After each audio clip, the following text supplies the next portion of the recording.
2022 is a year when government integrity has been front and centre of our policy discussion.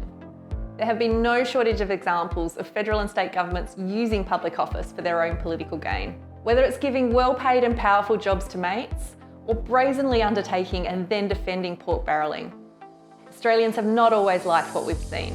Grattan Institute's New Politics series surveys the fallout and lays the foundations for a new way of doing politics that safeguards the public interest over political interests.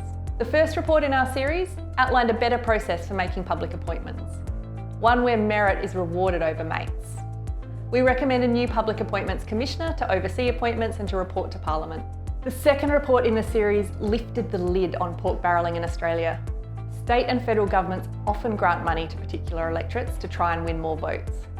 We showed how an open, competitive process for awarding grants, combined with stronger oversight, would substantially reduce the opportunity and incentive to waste taxpayers' money in this way.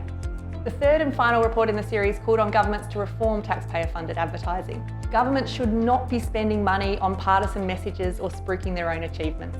Taxpayers should only foot the bill for important public messages with a strong call for action, such as reminders to get your COVID-19 booster shot. The reforms we propose are cheap and easy to implement, and they have wide public support. They would help protect public office from partisan influences.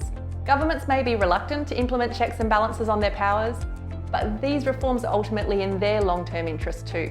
Without better checks and balances, the temptation to exercise power for political gain may be too strong, ultimately hurting trust in government and marginalising those politicians who would prefer to do the right thing. Every state has an integrity commission, and the new federal government has promised to have one up and running by mid next year.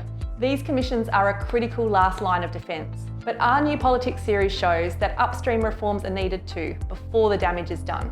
If you'd like to learn more, you can find all of our work, to read, to watch, to listen to, freely available on our website, grattan.edu.au.